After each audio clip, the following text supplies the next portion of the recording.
Hello dear entrepreneur and student friends. In this video, I will educate you about the issues of cross-cultural communication in businesses. So, please watch the full video, and please don't skip any part. Globalization has been changing the phase of whole world, and new technologies are introduced every day. There are many issues of cross-cultural communication that are making the business expansion of MNCs harder. What is culture?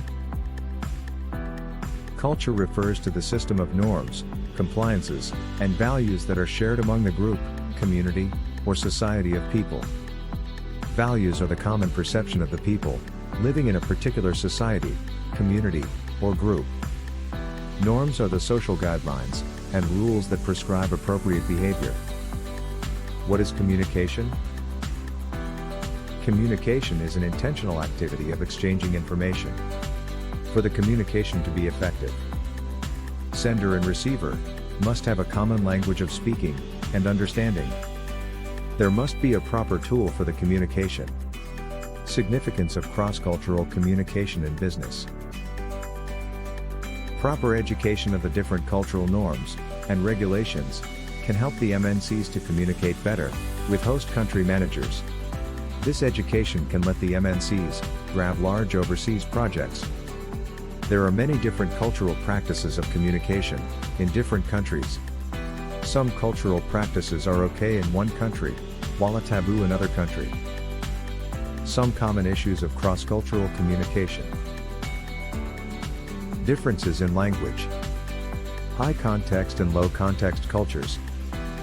Direct versus indirect styles of communication. Power distance. Different ways of cultural communication. Differences in language. Language barrier is the most common issue of cross-cultural communication. Some European countries have a common communication language of English. However, some Asian countries are not at all acquainted with English language proficiency. High context and low context cultures. High context culture people like European countries are more concerned about themselves and their immediate family members only. Therefore, employees of high context culture prefer a more independent nature of work.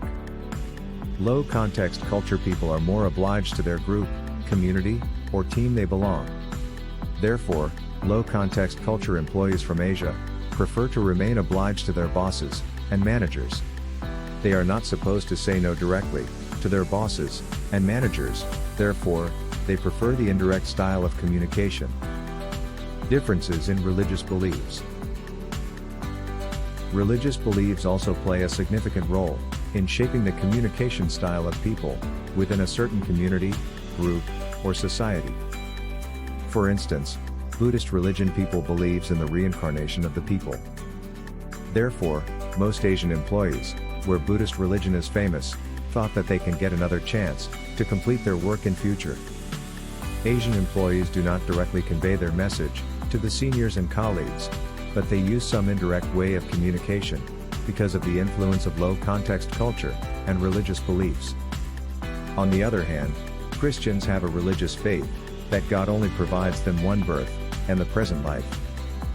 Therefore, most Christian employees living in European countries prefer completing everything within a given timeline. These employees prefer to take the responsibility of the problem or situation by directly communicating with it. Power distance. Power distance defines how power is distributed among the low power and high power officials within an organization. European country organizations have low power distance hierarchy. It suggests that employees working in European country organizations think that the power is distributed equally among all members of the company. It further suggests that managers do not directly control all the employees in European country organizations. Employees are free to take some decisions on their own in such companies. On the other hand, Asian country organizations have high power distance hierarchy. It suggests that Asian country employees accept the fact that bosses and managers have higher authority, and therefore higher powers, to take decisions for the company. Real power is centralized in such companies, and all employees and other members of the company take official consent of managers and bosses before taking any decision themselves. Different ways of cultural communication. Culture and society play a significant role to shape the way the people of a particular community, culture, or society communicate. Asian employees prefer the nonverbal and indirect communication style. European countries give too much preference to the laws and etiquette in their communication. So, managers in such country organizations prefer to directly ask questions regarding work. So, this was my video on issues of cross-cultural communication in businesses. If you loved this video, then please like it, give a comment, and don't forget to hit the subscribe button and bell icon. This will let you watch our videos instantly whenever they are uploaded in our channel.